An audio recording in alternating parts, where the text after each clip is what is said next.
Welcome, everybody. Thanks for joining. My name is Eric, and today we're going to be talking about what the future of telehealth and language access looks like, the coronavirus edition. We want to understand what that means for interpretation moving forward, and then at the end we have some best practices to share with you to make sure that you're able to achieve health equity through language access during this time.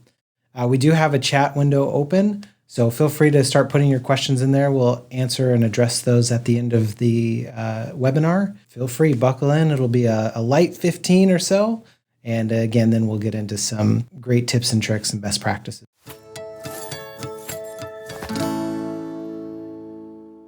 So really what we want to be taking a look at today is what we know about the industry and where things are going and where things are headed. Obviously, with the shelter-in-place ordinance, on-site health has been dramatically impacted, and providers are trying to figure out the best ways to go. This has been a really rapid adoption of telehealth, but we've been seeing some precursors leading up to this that have been really helpful, and I think all the things that needed to happen in order for us all to adjust to this pretty quickly. Pre-coronavirus, what we're looking at is more than half of the U.S. hospitals currently have a telemedicine program in place. We see a lot of different telehealth-specific programs popping up, and hospitals are realizing that they need to adapt in order to compete with that service. According to a study in 2019, IT selected telehealth as a number one priority for new systems and projects to bring on. Again, a perfect precursor to the world that we're living in today. Telehealth appointments from 2015 to 2018 grew by 340%. OHA and CMS have been progressively increasing the medical visits and appointments that they approve for insurance coverage as well. So throughout the last, even 10 years, we've seen a dramatic increase in preparation to the new buyer, who the patient is and where to meet them to best serve them and provide meaningful healthcare access. Taking a look at a couple of the things that we already know, younger patients prefer the convenience of telehealth appointments. It's a very on-demand world. The younger generation of patients prefers on-demand, quick services.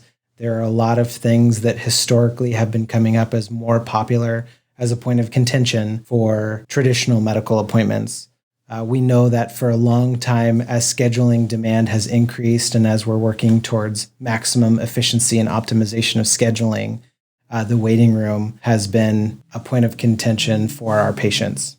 We know that the use of and utilization of advice lines has dramatically increased as well. In fact, before the shelter-in-place ordinance, it was very much preferred to try to avoid the emergency room by pre-diagnosing, by making sure that the patients have access to the right medical treatment at the right times. And the best part about telehealth is now that pretty much everybody has a smartphone in their pocket, they always have access to a doctor. It's very close. There's no travel required. You don't need to cart your entire family to the hospital. And then, of course, the reason why we all prefer telehealth right now, you're reducing risk of communicable disease. You are making it a much more safe and hygienic environment for both your practitioner and the patient. And shelter in place, as we see it, has definitely impacted the way that we're going to be exiting this pandemic stage in our lives. Several major cities have opened up now, and what we've seen is although there's an option to go out in public the way that we used to, the world has changed. And so today we want to take a look at all of that data, and we want to really forecast into the future, specifically as it pertains to language access, to make sure that we're helping you, again, to achieve health equity through language access. So in conclusion, for the first bit, telehealth is here to stay. On-site interpretation will continue to be available. Telephonic and video on-demand services will continue to be the most popular method of communication. But while we're in this environment where the patient and the provider are not in the same location, we're starting to run into, as a society, the friction of how we bring language access into that service. So as we take a look at our providers, there are hundreds of teleconferencing platforms out there.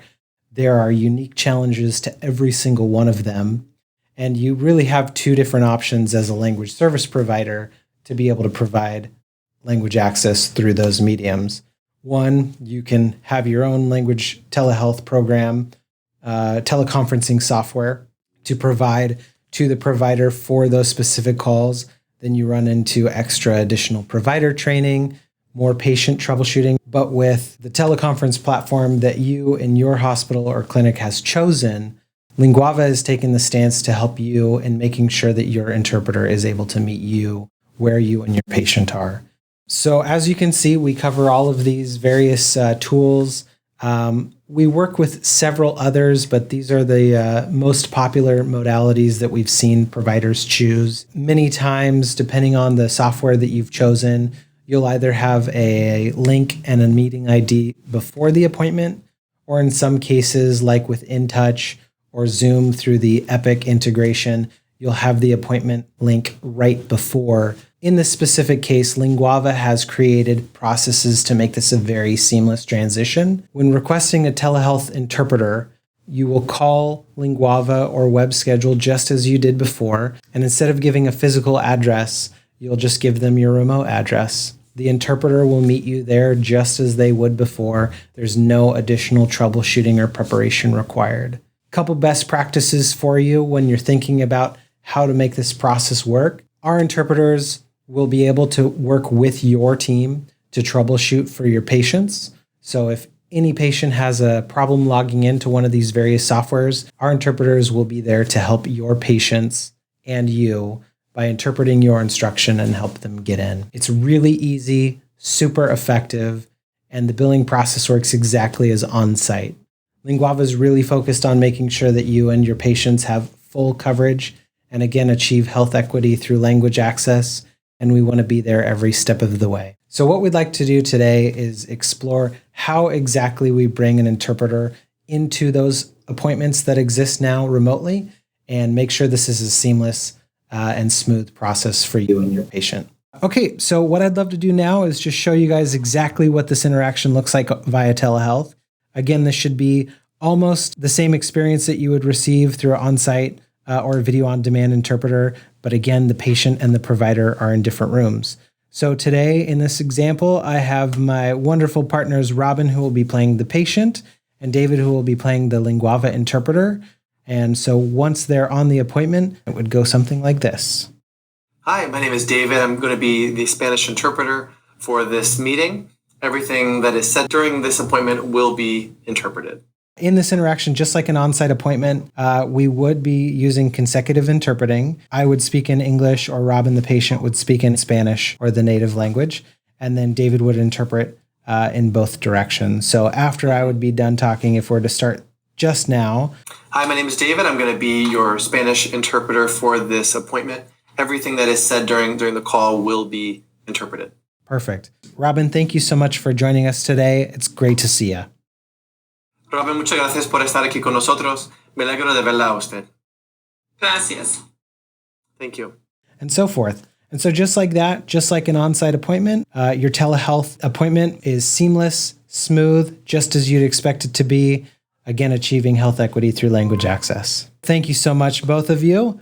So again, on these telehealth calls, for some of your platforms, you'll have a link at the start of the appointment. Sometimes you'll have that link to join ahead of time. Again, just give those to our scheduling department through the normal traditional mediums that you would use.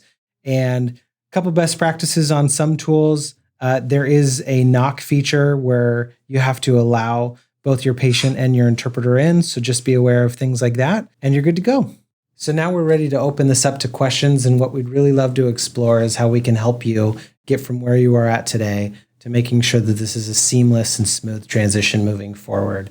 I'll open it up to the floor and get into some questions here that have been in the chat. Okay, so as we have, again, only our 15 minutes scheduled for this webinar, if I don't reach your questions in the time allotted, I will be reaching out to you directly via email. So keep those questions coming. And again, we'll get through these pretty quickly.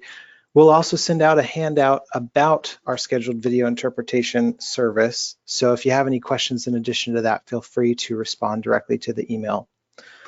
So a couple of the questions coming in right now, and thank you. Feel free to keep typing as I'm reading through these. First question, will insurance cover this?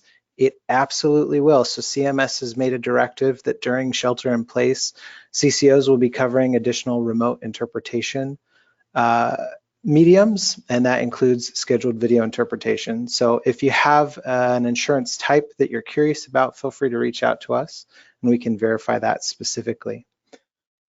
When would you use this service over on demand? Great question. So in general, basically what we're talking about is pre-schedule versus on-demand video interpretation. What most of you are used to is an on-demand service where you would have either a web browser or a tablet in the office with you and the patient in the same room. You dial up an interpreter and away you go. With shelter in place and telehealth appointments, the patient and provider are in two different rooms, and so then you have that added barrier of choosing a teleconferencing software. And so as a general rule, you would use pre-scheduled interpretation whenever the patient and provider are in different rooms, or if there's a very rare language of lesser diffusion that the patient requires, and then you'd call us to pre-schedule those as well. How far in advance should I request this? Great question. So just like on-site as we're pre-scheduling and reserving interpreters, the sooner the better. So as soon as you know that the appointment is coming up, give us a call so we can schedule an interpreter. But we're able to do turnaround, especially with the more common languages, in as little as 4 hours. Can scheduled video interpreters help with intake questions and forms? Like an on-site interpreter, you absolutely can. What we want to make sure of in this stage is just that the interpreter stays in the role of the interpreter. So in general, the interpreter is there to interpret what is said by the patient and the provider, but not to act as a medical expert in any way or interact with the patient without the provider present. So as long as you're sticking to that logic and the provider is there the entire time to assist and make sure that the intentions are received properly and documented properly, a scheduled video interpreter can absolutely help you with those services. How does a patient receive a link for this meeting? That is a great question as well, and that will actually depend on how you as an organization set up this process flow. What we've seen is based on the tools that you're using, from the Epic integration with Zoom to a pre-scheduled meeting on, InTouch, DocSeeMe, any one of these. Sometimes you'll have access to a link and a meeting ahead of time. Sometimes you'll have access to a link just before that meeting starts. And so as a best practice, we have asked that you as a provider make the system where you're communicating with the patient directly. And again, that helps to always make sure that the interpreter and the patient are not handling any medical appointment without the provider present. Are VRI visits billed to OHP? Yes, they absolutely are. So scheduled video interpretation and video relay interpretation, so the on-demand service, are both billed to the CCOs that Linguava partners with. And so again, we'll be happy to send out some covered insurance literature after this to make sure that you're achieving alignment. Okay, so it looks like we have gotten through our questions, but again, I'm sure that you'll have more as this comes along. So we'll email out, again, a couple of quick pieces for you to make sure that we're answering all of your questions. And if you have any other questions, oh, perfect. Sorry, one more question before we go. Do you also provide video on demand and telephonic services? We do, we always have, we rock at it. But again, we'll want to make sure that we're working with you and your organization to choose the right medium at the right time to achieve, again, that perfect health equity through language access. So again, my name is Eric Hinman. It has been a pleasure talking at you, but I can't wait to talk with you. So feel free to reach out after our outreach following this webinar, and we'll continue this conversation.